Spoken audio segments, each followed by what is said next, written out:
It is March 31st. That means it's time to look at all the expensive ash I bought in the previous month.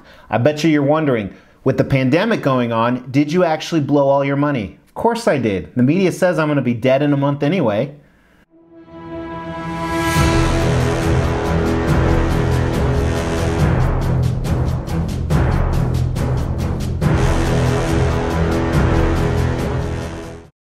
Welcome to the Extreme Channel. Today is the last day of the month, which means we're launching our monthly segment of Why I Went Broke in March of 2020. Every month, at the end of the month, we look at all the extreme purchases I made, whether it's stuff coming to the Extreme Collection, or whether it's crazy trips, anything like that. Well, this is kind of an interesting video today, and I bet you're wondering, Mr. X, what's wrong with your hair? Well, I can't afford to pay anyone to cut it. No, that's not true. I actually cut my own hair. Did you know that? But before we get started, we're still giving stuff away. So these two Venom statues we're giving away in a 10,000 sub giveaway. So go ahead and make sure you are subscribed and you like this video. Stay tuned towards the end of the video and you can find out more details. Also, we're doing monthly extrizes or extreme prizes. On the 15th of every month, we're picking a random video, we're picking a random comment, and 2 people will win an extreme prize gift pack. I know I keep saying we, that's because when you're quarantined at home, you start to talk to yourself a lot. Actually, that's not true. I'm essential, so I have to go out there and work. You're welcome.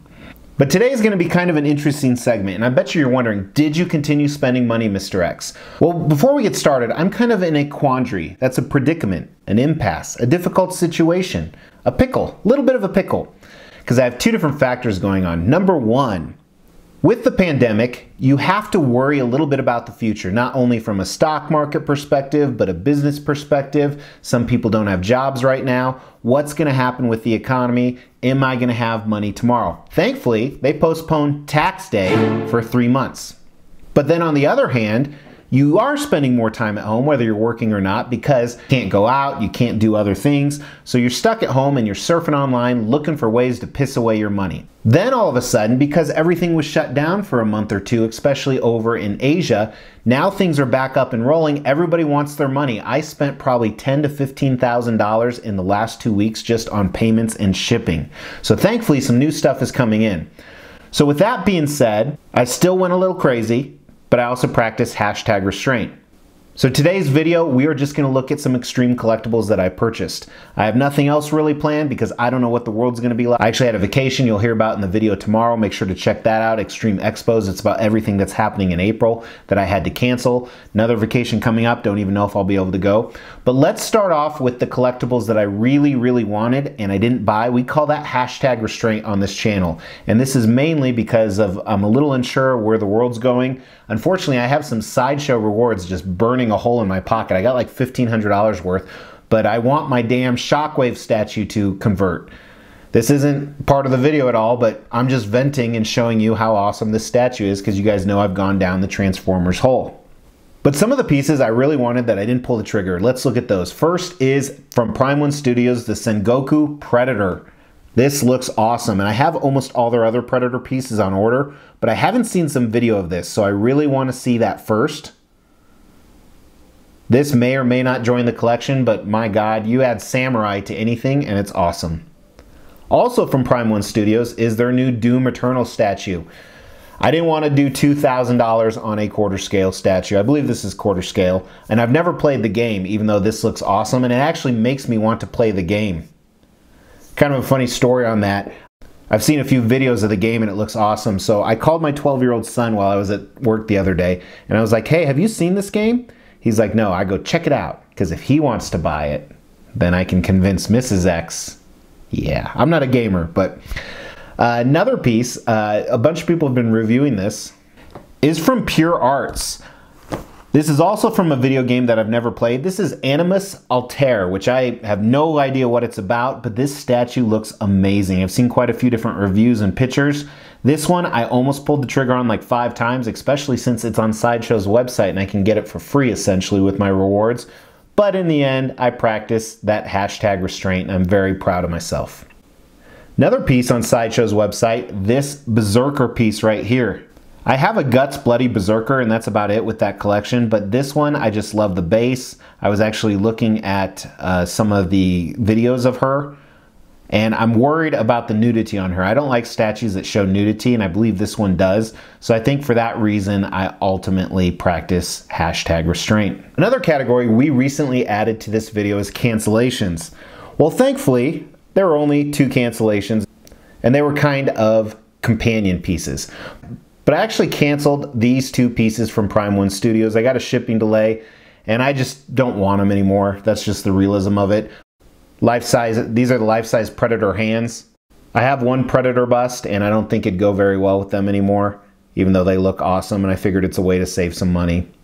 Now, this is an interesting story. A while back, I reviewed this piece right here, and the commissioner of the product disagreed with my misleading opinions. And that kind of turned me off, so I thought, you know what, that's fine, I won't ever buy from them again. But they came out with this Mandalorian piece, and I was really excited. It looked pretty badass. I thought I'd go ahead and take it. So I went ahead and bought one, and then they canceled my order. They canceled my order, and they said it was a mistake.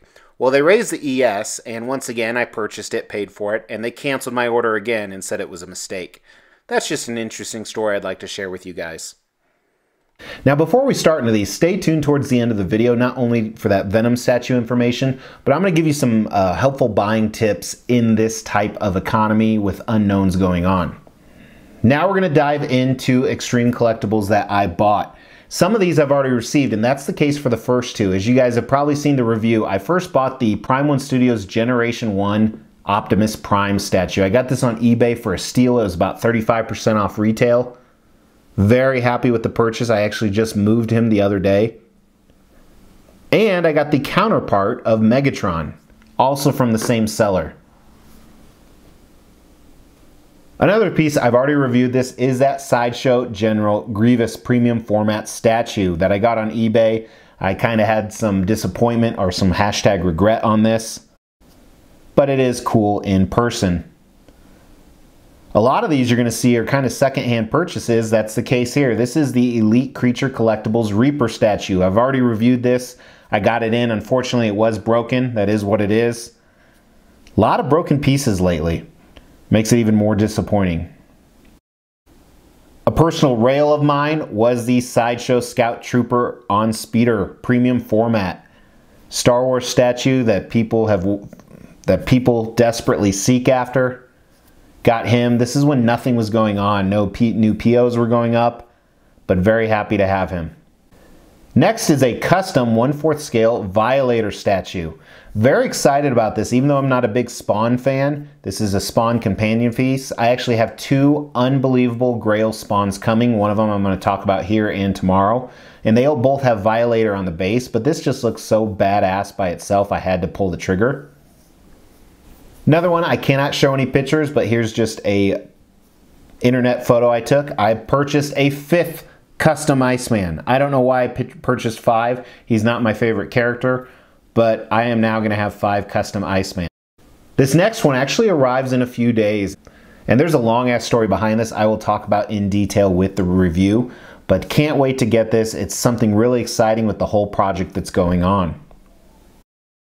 These next 2 Venom statues, I can't show pictures either, so I'm just showing some artwork, but they're museum kits, meaning they're a picture pose, very basic. They're kits, they're not painted. One is a McFarlane head, one is a Delato head. This is a piece that sold out in 15 seconds. I was lucky to get both. Again, these are just pictures of artwork. They're not the actual statue. And I know you may be wondering, Mr. X, why aren't you showing pictures of the statue? A lot of times when you buy custom pieces, they don't like their information shared. So the only time I ever share custom pictures on this channel is if they've been shared in public places. If they have not, I do not share them. This next piece is I'm super excited about. I'm actually going to combine it with another piece, but it is a custom 1/4 scale Batman Cave Armory statue. Very excited for this piece. I think if they can pull off what the renders show, it'll just be unbelievably amazing. Next piece is Prime 1 Studios Hush Batman in Cave 1/3 scale deluxe edition. At first, I was all over the render. Then I saw the initial statue pictures and I was like, no, especially with the rib cage protrusion they're gonna fix. And then they revealed 5 heads, 3 of them look amazing. I could not resist, had to pull the trigger on this. I think this will be my main 1/3 scale Batman piece. Also an extreme purchase, because I have loads and loads of toilet paper, I needed to get something in case everything went to hell. So I needed something for Mrs. X when I was at home, and this is what she ended up getting. And while I was there, I made another impulse buy for myself. And then I also stocked up on tons and tons of ammo. And realistically, guys, that's it. So a few tips I want to give. Some of these are tips that I just see the market going. Some are actually from some other collectors that have been out there and given some stuff. But first of all, we are going into an unknown, unprecedented time. That means it is never smart to go crazy in spending money. Here's my prediction. I don't know if it's going to be true or not, but I do not believe the majority of statues are going to hold their value over the next 18 to 24 months. I think we're going to see a dip. I'm not saying statues will go below retail, but within the license market, other than a few exceptional grails, I have a strong feeling that pieces like, for example, Sideshow Rogue Maquette exclusive, you can't get for retail anymore. I think you'll be able to get it for retail in the next 18 months, if not sooner than that. I think that you're going to see a lot of pieces like that. People are going to need to sell, whether they owned a business, whether they were laid off, whether we just don't know what's going on with the stock market. I think you're going to see a lot more pieces selling, whether that's on eBay or in buy-sell trade groups. So if you're looking at a retail piece, with few exceptions, do not pay above retail for it in the next year. Just my advice, you will not get your money back. Customs. Customs, I think, are going to have a big wake-up call as well, especially aftermarket customs or even some before-market customs. I think another collector uses the terminology price correction. I think that's going to happen in the market here. I think these collectibles are still going to be high-end. I think retail prices will still be over $1,000 for a lot of these. But people are going to be selling them below what they're worth because they're going to need money fast, and that's just a massive effect in the market. You're going to see, especially with collectibles, space being a primary issue. So anyway, I don't think the statue market's going to crash by any means, but I think you're going to be able to get a lot of pieces, a lot more affordable options. If you do not need money, do not sell your pieces right now. You will not get as much as you'll be able to get in 3 years. That's just the realism of it. So if that means that you're getting pieces in and you want to sell older pieces for space purposes, I honestly would box them up and keep them unless you can get what you originally paid for. It's a high possibility you're going to lose a lot more money than you normally would. Just my opinion. So guys, just be very cognizant of your purchases. Be a little bit more selective. Be very hesitant buying anything above retail right now because, like I said, chances are you'll be able to get it for retail with a few exceptions of older pieces that are just grails. So now for the best part of the video, make sure to throw in the comments below why you went broke, any big purchases you have made, or just let me know what's going on in your life. If you can't make any purchases because the Kunta Kala virus really shut you down. But I really appreciate you guys watching. Stay safe, take care, and remember, don't go f yourself.